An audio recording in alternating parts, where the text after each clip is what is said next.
For the first time this season, the New York Mets lose back-to-back games. They lose a disappointing series to the Minnesota Twins, and their offense is still going back to the drawing board looking for any level of consistency. Welcome in to the Bleav in Mets podcast. Chris Schubert, Jack McKessie back with you once again, and today we get to recap what a lovely series we just watched the Mets play against the Minnesota Twins. Jack, how are you, my friend? I'm frustrated, Chris. This was a frustrating series against a team that had not been that good entering this one. We'll talk about everything that went down and how expectations differed from reality. And if you had different expectations for what our faces look like as compared to reality, that might be because you're watching us on YouTube with the YouTube version of this podcast. Excellent. Every single one of our 52 episodes now is available in video format on YouTube. If you go to my channel, it's just Jack McKessie, McKessy. Feel free to subscribe, leave a like, leave a comment. We will respond to any critiques, criticisms, or thoughts about the New York Metropolitans in the year of our Lord 2025. Yeah, well, I have critiques, criticisms, and comments about the New York Mets and the way they played baseball for this series. I mean, let's face it, this was the worst series of the year by far. This is the worst that they've played all year. The offense continues to just be a no-show on a pretty regular basis. They don't hit timely. They don't hit with runners in scoring position. They're a two-person offense at this stage right now. It's mainly one person. There's another person that seems to be close to breaking out, but they just don't have any consistency with their bats. And you know, they're 11-7 after this series, and I think they're lucky to be at that point. They are just showing all the signs of a team whose offense is just not anywhere close to turning it around. Anytime you get a brief moment, a brief glimpse of somebody having a good day and you're ready to jump all over it. Oh, Brendan Nimmo had 2 hits today. He's back. Mark Vientos drove the ball in the gap. He's there. Luisano Acuña's had a great couple of at-bats. Any little silver lining that you're looking for to try to make you reevaluate how you feel about this offense, you very quickly get reminded that this team is struggling all across the board. It didn't start that way. The series started on a good note. The Mets beat the Twins in this first game of this series 5-1, and the big breakaway from this one was Juan Soto. His first home run since that second game against Houston, his first hit with runners in scoring position, had some really good swings in the game, swings that we hadn't seen really all season long that made you think that he was coming out of it. But that was really it. Clay Holmes had a nice start, probably his best start to his Mets tenure. Soto hits a home run. They win this first game 5-1. But even then, they just have a very sluggish offense, even in a game where they put up 5 runs. It's just weird. Like it's hard to use the same word to describe what we've been seeing from the Mets over and over again. But it has been weird. Like this first game was also weird. One of the runs in this game came across because of the Twins' noted issues with having pitchers throw the ball. And, you know, in the top of the 6th, we got a double from Mark Vientos to drive in a run. And then he ended up scoring because Luis Torrens got on base from a throwing error from the pitcher. Clay Holmes looked okay. I was really hoping that against a team that when we entered the series had one of the worst batting averages as a team in all of baseball. Instead, he gets to the 5th inning and things sort of started to fall apart on him again. And so far through, 4 starts from him now? 4 or 5?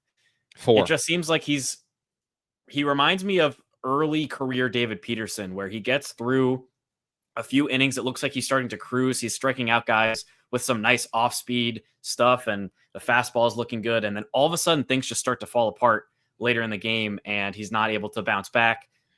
5 innings again from him.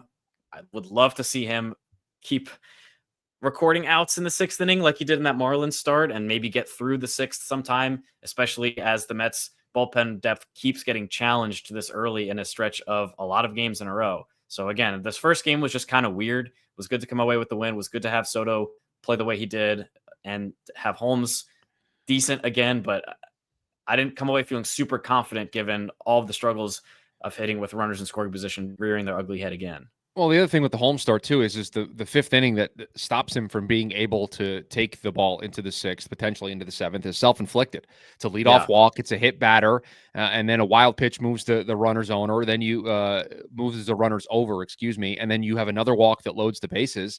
and now a sac fly ties the game. You're lucky to limit the damage at 1, but in that entire inning, you had all that base traffic, and Clay Holmes didn't allow a hit. It was all self-inflicted stuff of not having the command, hitting a batter, 2 walks, and then a sac fly.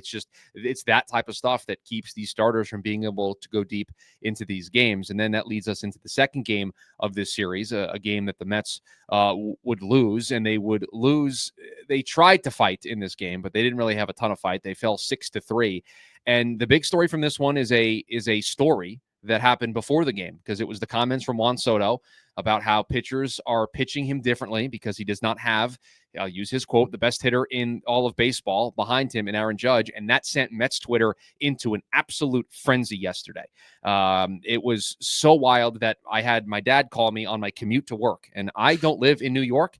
I live out in Arizona. So my commute is like 6, 7 o'clock in the morning. So it's already like 10, 11 on the East Coast. By the time I'm commuting to work, he calls me on my drive in to ask me my thoughts on the Juan Soto comments and on the Juan Soto story. Ended up having a 45-minute conversation with him about it.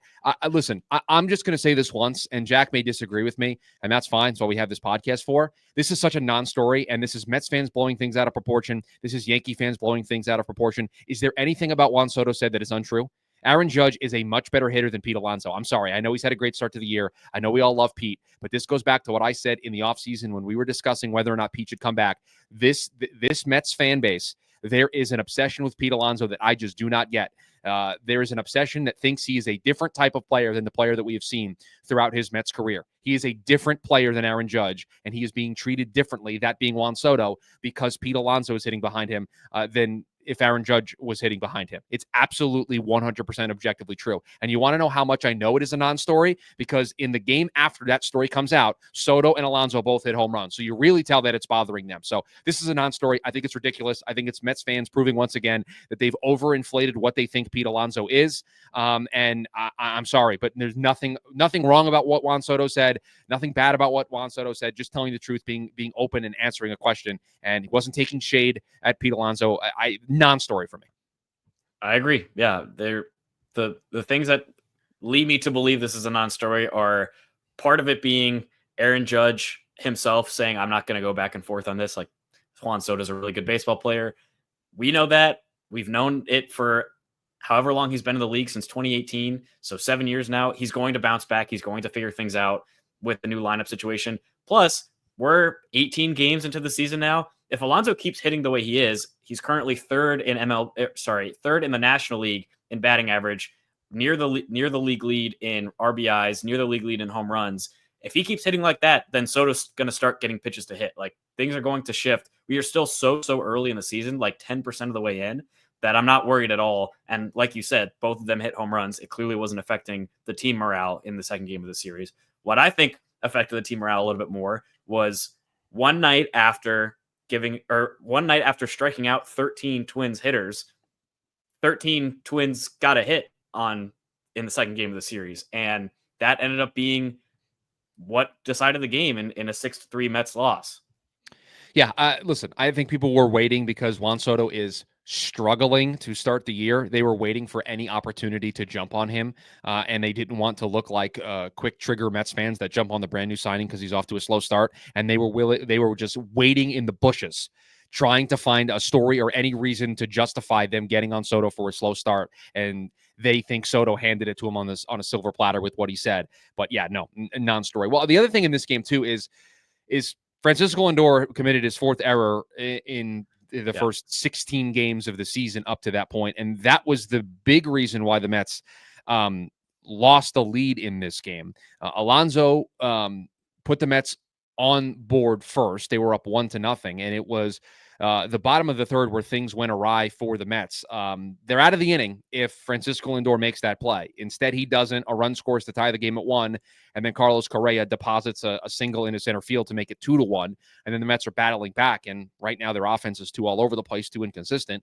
Soto did respond right away, 2-2 to tie the game. But the Twins took the lead, made it 3-2, and then from there, it was all she wrote for the New York Mets, who I guess you can say got the tying run up to the plate in the top of the 9th in Francisco Lindor, but he struck out swinging. It feels like overall, because it happened again, the Mets have these 9th inning opportunities. Like Soto's had a couple, Lindor's had a couple, and they everyone's kind of waiting to have their big moment in 2025. I know Lindor has one walk-off already this year, but it looks like those ninth inning scenarios come up quite a bit here in the early part of the season, and they just maybe there's one that I'm missing that I'm not thinking about right now, but just feels like they've come up short in all of those moments so far this year. But the error leads to the Twins taking the lead. The Mets are kind of fighting from behind from there on out, and then they get the tying run to the plate in the ninth, and they do nothing with it. I agree with you on players need to have a big moment and kind of waiting on it. I will also say Joan Duran is a very, very, very good closer. This is the Mason Miller thing all over again. This is Yeah. the Mason Miller thing all over again. Don't be down after 8 innings to the Twins. Like you're asking for trouble. It's like it's a small list of closes where you feel like the game's pretty much over. It was Diaz in 2022, not as much now. We'll talk about that a little bit later, I think. But Duran, Clase, Mason Miller, like when those guys are in the game, at least in the regular season, the game is essentially over in the ninth inning. And Duran pitched back-to-back days today and yesterday. We're recording this on Wednesday, so after the finale. And he just has electric stuff. And like you said, if you come up down in the ninth inning, he's just going to be able to get out of it. I also wrote down here, just generally for the whole game, something that was really, really frustrating in the second game. Rather, it felt like the Mets could not get a hit if the ball was placed on a tee, because there were so many pitches that I saw in game 2 of the series where it was a hanging slider or it was a fastball down the middle, and guys were either getting under it or getting on top of it or completely missing it or watching it go into the catcher's mitt for a strike, because there were so many opportunities that I felt like watching the 2024 postseason run, like those were moments where guys came through and were able to make contact, put the ball in play, make good things happen. This game and so far this season, those pitches have just been completely missed by pretty much everyone in the lineup besides Pete Alonso.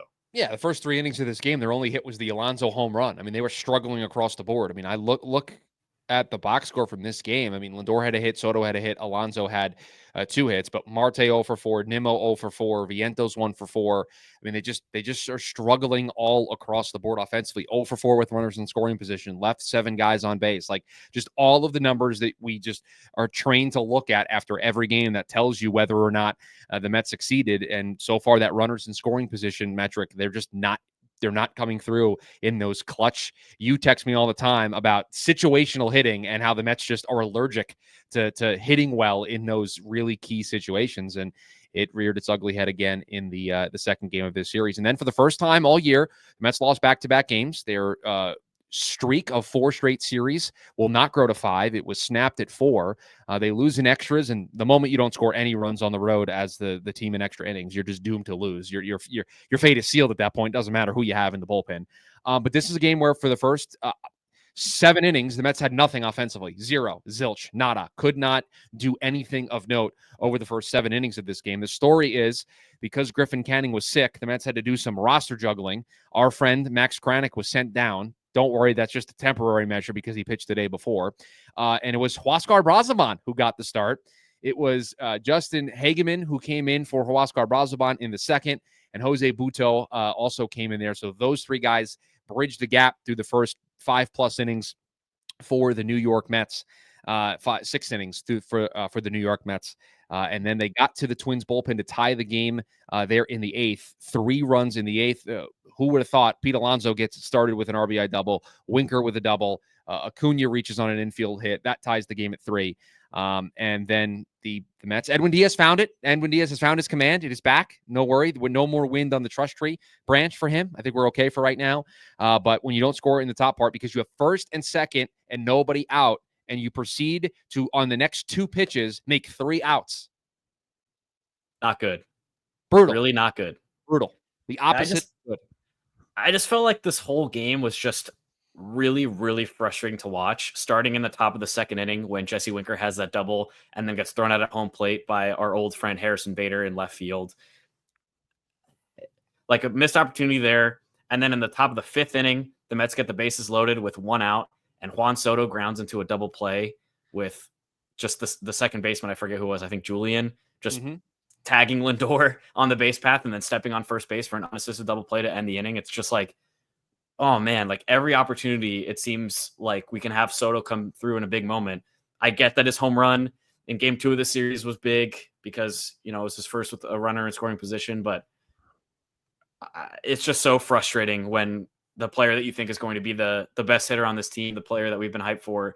I know it's game 18 of the season, and so I'm not going to overreact, but to have him grounded to a double play there in that moment is just so. It's just the story of the season in terms of hitting with runners in scoring position. It was brutal, and then Yeah, like you and mentioned, the top of the 10th, it was just like you get first and second, no outs, and then you get 3 outs in two pitches. Like it's you can't win when that's going on. if you want a culmination of everything that went wrong in this series for the New York Mets, Jose Butto going over to cover a play at first base. Clearly the wrong call. Like obviously the wrong call, but you've got base runners on the base path. You can't be arguing with the umpire. Like you've got to touch the base. Okay, he hasn't made the call. He made the wrong call. I'll let my manager deal with it. I have to make sure that I keep that runner at third because that's the difference. Like that's the difference in the game. You score 3 runs in the 8th inning, now you're up. And so just the lack of awareness in that spot, it just seemed like they were sleepwalking. They were in a malaise this whole series. And I don't know if it was cold or they're just at the tail end of this road trip. And it wasn't even that long of a road trip. You were in Sacramento, now you're in Minnesota, and you're working your way back. You're going to start a series with St. Louis at home tomorrow. So I don't know. It just seemed they were off the whole series. This was their by far worst series of the year. And it was just a disaster all across the board. Now, I'm not going to, throw my hands up and say, oh, the season's doomed. The season's over. This team can't win. They stink. No, they're just not playing good baseball. And when you have an offense that is so up and down, and there are more downs than there are ups, then those little things like Butto making that play or Lindor making the error or just like the little things that don't go your way, those can be the difference between you winning and losing. And those little things just didn't go the Mets' way in this series. And the other thing I'll say too is when the hitting is struggling like this, when they're unable to get runs across, when there are runners in scoring position and, fewer than 2 outs, it's just, it leads to a point where, yes, the pitching staff has been excellent. Yes, the bullpen has been so great, but eventually they're going to start to show their cracks when all of the pressure is on them to continue to execute. We saw it happen today on Wednesday with the series finale. You had a weird situation with Griffin Canning scratch because of an illness. You had Brazaban as an opener.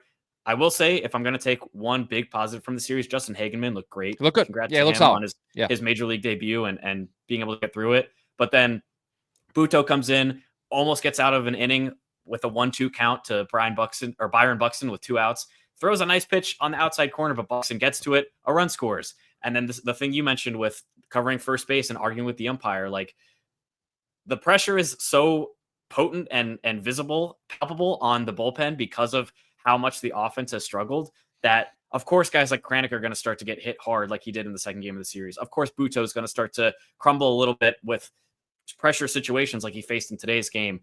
It's good to see Edwin Diaz coming back, but like you can't rely so heavily on your pitching. That's only half of the game, right? And to have the defense struggle, to have the hitting struggle, it's just you're going to lose more games if the at bats don't wake up and the Mets aren't able to figure it out on offense. They're a one-person offense right now. They have 2 guys that are hitting over 275. It's Luis Torrens and Pete Alonso. Right. They're a one-person offense right now. Pete Alonso is the Mets offense, and I'm sorry, that's not going to cut it. They have to get out of this malaise that they are in offensively. I would find any way possible to get Luis Angel Acuna as many bats as I could right now because at least it looks like he is somebody that can contribute a little bit. I'd play him in center field. I'd play him at second base and play Jeff McNeil in center field. Like when Jeff McNeil comes back, I would find every way possible to get Luis Angel Acuna in the lineup because you just need a spark right now. You need something. And maybe McNeil and Alvarez, when they come back, help provide that spark and it lengthens the lineup and it helps. But your center field spot is a bit of a mess right now. Brandon Nimmo is a shell of himself out there hitting right now. Mark Vientos hasn't had a big stretch here. Soto had the 2 straight games with home runs. That was nice to see. He's taking better swings, but he's still hitting below 240. So just a struggle all across the board for the New York Mets. But luckily, the good thing about baseball, not a lot of time to think about it. Right back at it. 4-game series starting tomorrow with the St. Louis Cardinals. It is Griffin Canning going on Thursday. Against Palente. It is Peterson against Mikolas on Friday. It is Senga versus Liberatore on Saturday. And then it is Holmes Gray on Sunday to close out this 4-game series against the St. Louis team that comes into this series 9-9. They just took 2 out of 3 from Houston after taking 2 out of 3 from Philly. So 4 of their last 6. So they are coming in hot right now. Still 9-9, still a game and a half back of that National League Central, but not playing terrible baseball like the Twins were when they entered this series with the New York Mets. So I hate to just boil it down to this, but it's the bats, the offense. They just need to find a way. They're too talented. The breakout needs to come at some point. And if it's going to take a little bit longer, then you're going to rely heavily on the pitching, the bullpen, the defense, playing clean baseball on that side, and just hoping that you can eke out these victories until we see some more consistency from these bats. Yeah, I'm sure the Mets right now are very happy to be going home after a not bad road trip. You know, they won that series against the A's in Sacramento, but frustrating time in Minnesota. And then you got the Cardinals, and then one of your biggest tests of the early season so far in the Philadelphia Phillies coming to town. So looking a little bit further ahead there, but 4 games against the Cardinals first. Yeah, and just some quick injury news. Francisco Alvarez got hit on the hand, but he played the inning after that, and then played the next day today as we're recording this. So it doesn't look like anything is wrong there. Jeff McNeil is going to play some center field during a couple of rehab starts for himself, and then Jose Siri going to be out for quite a bit.